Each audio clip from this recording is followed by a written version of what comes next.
Assalamualaikum warahmatullahi wabarakatuh. Kawan-kawan yang dirahmati Allah Subhanahu wa taala, pada kesempatan ini kita akan membahas salah satu surahnya Allah dalam Al-Qur'an, yaitu surah An-Nas. Mudah-mudahan kita semakin diberi pemahaman tentang maknanya, tentang intisarinya, dan mudah-mudahan kita diberikan kemudahan untuk khusyuk di dalam membaca ayat-ayat Allah, terutama di dalam Al-Quran, dan mudah-mudahan kita semua mendapatkan keberkahan. Dan adapun rujukan pembahasan ini adalah tafsir Ibnu Katsir. Bismillahirrahmanirrahim. Qul a'udzu birabbin nas, malikin nas, ilahin nas, min syarril waswasil khannas, alladzi yuwaswisu fi sudurin nas, minal jinnati wan nas. Qul, katakanlah olehmu wahai Muhammad, a'udzu birabbin nas, aku berlindung kepada Rabb yang menguasai manusia.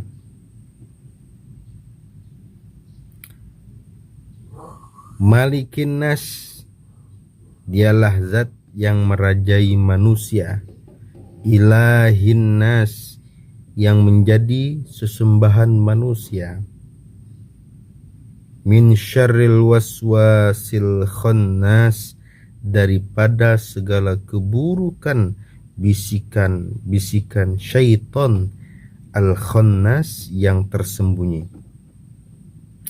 Alladzi yuwaswisu fi sudurinas, yang mana dia membisikkan kejahatan, fi sudurinas, di dalam dada-dada manusia atau hati manusia. Minal jinnati wan nas, dari golongan jin dan juga dari golongan manusia. Nah, di dalam ayat ini ada 3 sifat Allah yang Allah perlihatkan, yaitu yang pertama adalah sifat Rabbin nas, rububiyah. Kemudian yang kedua adalah Malikin nas, yaitu Malik, sebagai raja atau penguasa. Kemudian Ilahin nas, sebagai Tuhan yang disembah oleh manusia. Dan kemudian Allah memerintahkan kepada kita untuk meminta perlindungan kepadanya daripada segala gangguan-gangguan syaitan, daripada gangguan-gangguan para penggoda, yang di sini disebutkan adalah asyaitonir rajim. Karena memang syaitan itu adalah musuh yang nyata bagi kita semua. Innahu adu lakum aduwwum mubin. Dia adalah musuh yang sangat nyata. Kalau manusia bermusuhan, kita punya musuh, barangkali itu akan berakhir bisa jadi dengan damai, bisa berbaikan, bisa lagi menyambung tali silaturahim. Tetapi kepada syaitan kita tidak akan bisa, selamanya tidak akan bisa untuk menyambung tali silaturahim kepada syaitan. Walaupun ada yang menginginkan hubungan baik dengan syaitan, tetap itu akan ditipu daya oleh syaitan.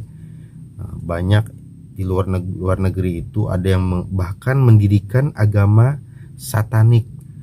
Mereka adalah orang-orang yang menyembah kepada syaitan.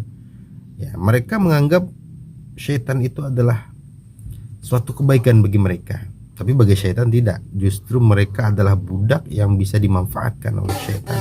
Nauzubillah. Yang mana kata Allah, berlindunglah dengan Rabb-nya manusia, dengan rajanya manusia, dengan Tuhannya manusia, yaitu Allah, Dari apa kita berlindung? Min syarril waswasil khannas, daripada keburukan bisikan-bisikan manusia, bisikan-bisikan syaitan yang tersembunyi. Di dalam diri manusia itu dari lahir sudah memiliki masing-masing pendamping atau disebut dengan korin.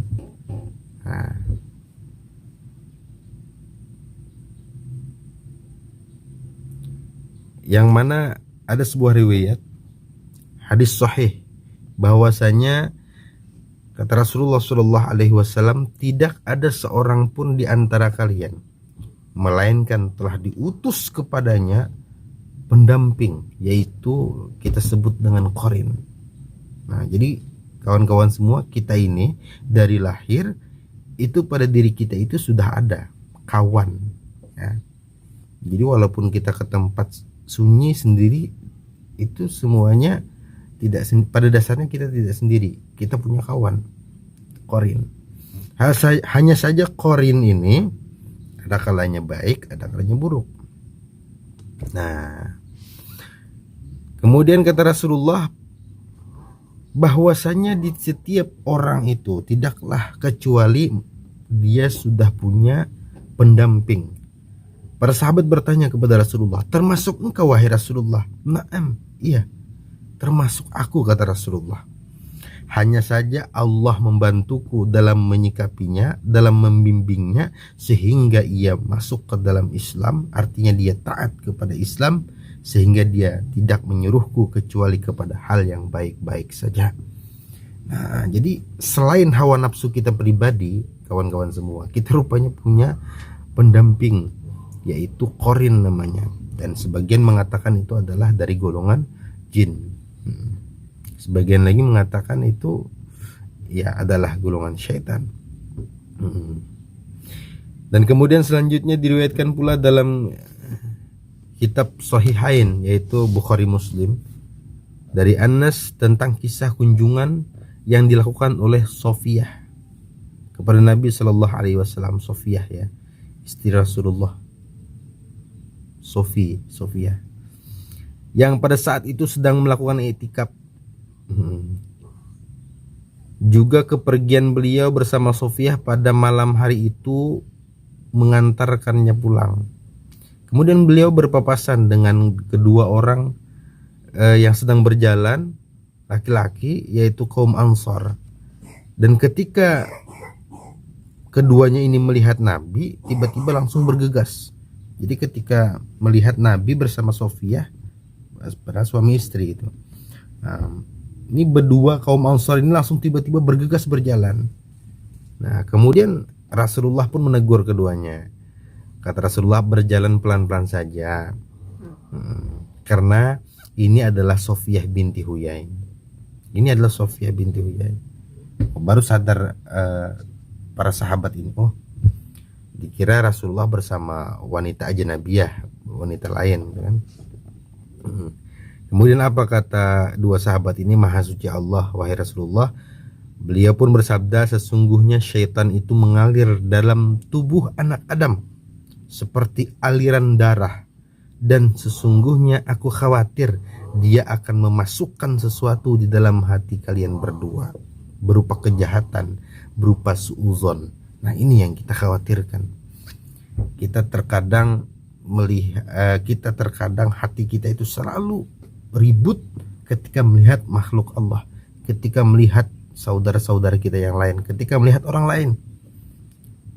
Kadang-kadang inilah penyakit hati ini. Kadang-kadang sifat suuzon ini selalu membuat buruk. Orang lain berbuat baik, buruk di matanya. Orang lain berbuat buruk, ya tambah buruk di matanya. Inilah bahayanya daripada suuzon. Nah, itu dialirkan oleh syaitan-syaitan, kata Rasulullah.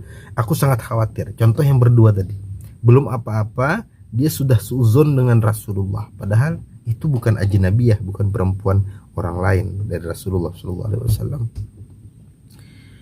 Kemudian Imam Ahmad meriwayatkan daripada Muhammad bin Ja'far bin Syu'bah bahwa ia telah menceritakan kepada kami.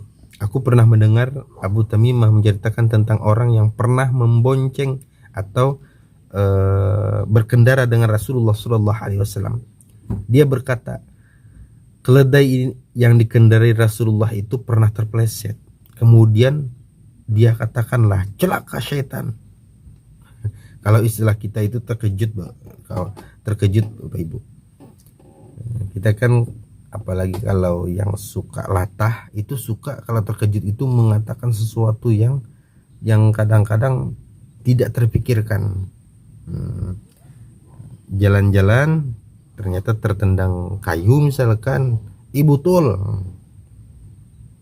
iwarek dan sebagainya. Nah itu masih kurang. Yang dikhawatirkan itu ketika kita kaget dan sebagainya atau tertimpa musibah atau hal-hal yang lainnya, kita mengeluarkan perkataan-perkataan yang buruk, apalagi sampai setan dan sebagainya. Nah inilah yang dialami oleh seseorang yang membonceng Rasulullah. Dia sebagai pengemudinya, Rasulullah belakang. Nah, ternyata si kuda ini terpeleset. Nah, maka dia terkejut dan dia katakan, celaka setan. Nah, maka Nabi pun bersabda, kata Nabi apa? Janganlah engkau mengatakan celaka setan.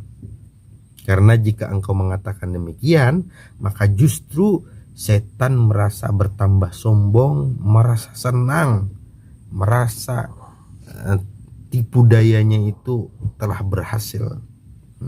Namun jika engkau tertimpa akan hal demikian, hendaknya engkau katakan nama Allah, baik bismillah atau zikir atau astagfirullah atau apapun itu.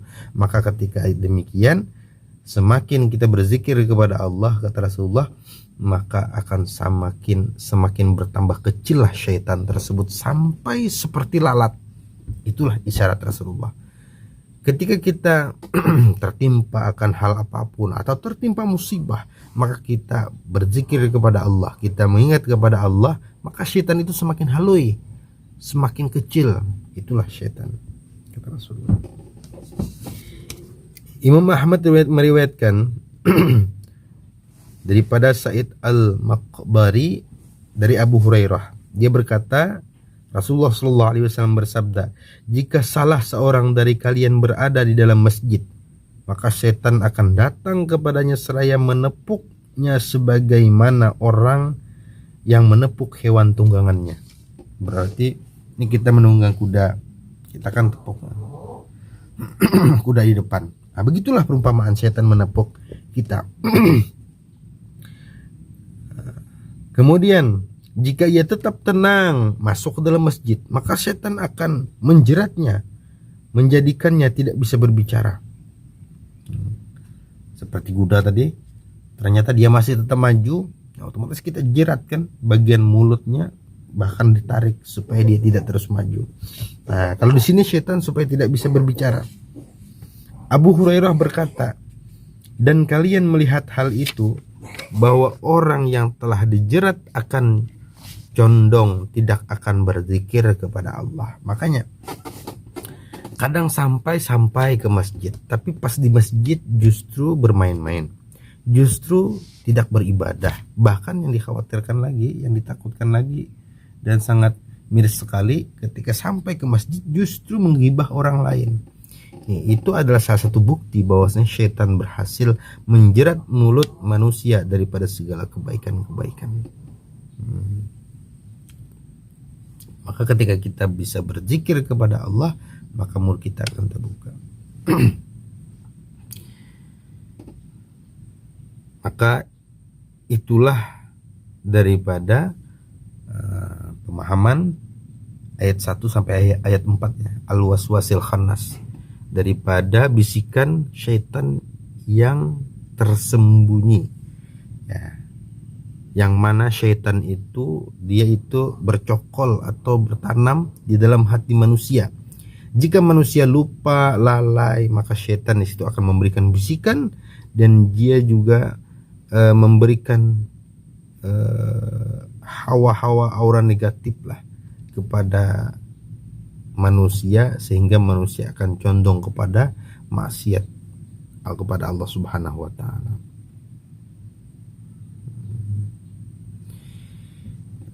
Kemudian di ayat selanjutnya, alladzi yuwaswisu fi sudurin nas, syaitan itu membisikkan kejahatan ke dalam dada manusia, ke dalam hati manusia.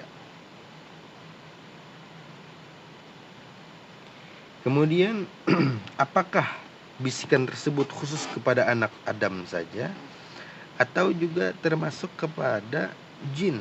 Nah, mengenai hal ini ada dua pendapat daripada para ulama tafsir, yang mana mereka semua termasuk daripada lafaz an-nas.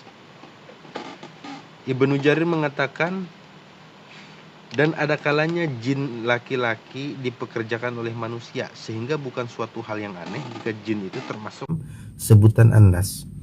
Karena memang tidak heran, dan itu sudah terjadi dari masa-masa dahulu, bahwasanya tidak sedikit manusia itu bekerja sama dengan syaitan, dengan jin. Dan Allah juga memperjelas di ayat selanjutnya, alladzi yuwaswisu fi sudurin nas minal jinnati wan nas. Bahkan yang dimaksud dengan syaitan itu sendiri itu bisa dikategorikan dari golongan manusia ada syaitan, dari golongan jin juga ada syaitan. Artinya wujudnya syaitan itu tidak mesti gaib. Wujudnya syaitan bisa saja berbentuk manusia, wujudnya syaitan juga bisa berbentuk jin. Syaitan ini bisa dikategorikan adalah bentuk sifat, ya, sifat yang membisikkan segala keburukan kepada manusia, kepada orang lain. Minal jinnati wan nas, daripada golongan jin dan manusia.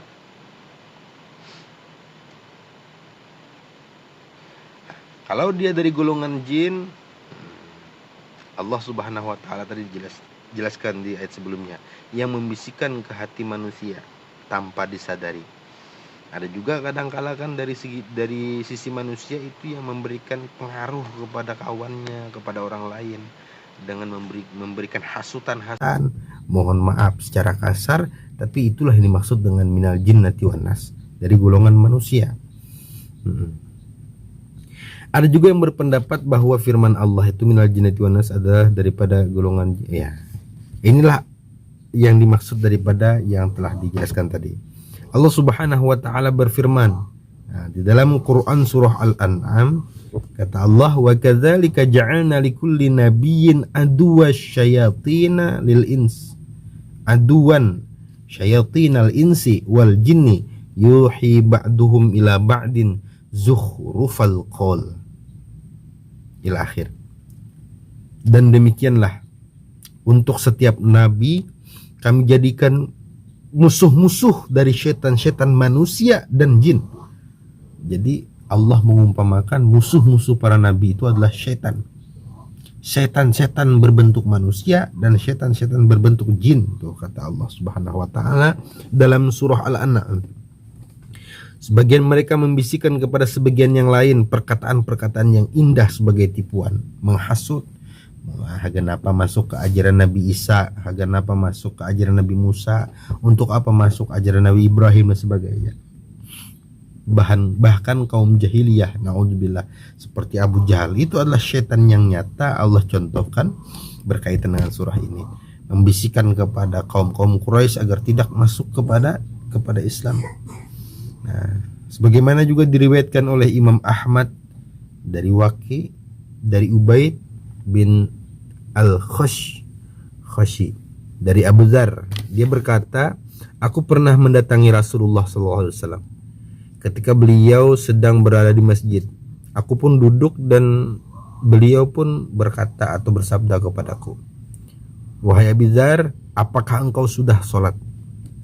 Kata Abu Dzar, belum ya Rasulullah. Beliau pun bersabda, berdirilah dan sholatlah. Aku pun kemudian berdiri, kata Abu Dzar. Sesudah itu aku duduk dan beliau bersabda kepadaku. Setelah selesai Abu Dzar ini sholat, Rasulullah bersabda, wahai Abu Dzar, berlindunglah kepada Allah dari gangguan setan-setan manusia dan setan-setan jin. Aku bertanya, wahai Rasulullah, apakah ada setan dari manusia? Beliau menjawab, ada. Hingga akhir hadis. Ila akhir hadis. Nah, itulah tadi daripada pembahasan surah An-Nas. Jadi dalam surah An-Nas ini itu intisarinya adalah kita meminta perlindungan kepada Allah ya, sebagai Robnya manusia, sebagai rajanya manusia, sebagai sesembahannya manusia dari segala bisikan-bisikan syaitan yang menjerumuskan, yang tersembunyi, yang mana syaitan itu memberikan bisikan-bisikan kepada dada atau hati kita. Dan syaitan itu, kata ulama-ulama tafsir, terbagi menjadi dua bagian. Ada syaitan dari golongan jin, ada syaitan juga dari golongan manusia. Bahkan ada syaitan yang secara hakikinya memang adalah dia golongan daripada syaitan. Wallahu alam bisawab. Mudah-mudahan manfaat. Insyaallah kita nanti akan bahas surah Al-Falaq, tafsir surah Al-Falaq di pertemuan selanjutnya. Assalamualaikum warahmatullahi wabarakatuh.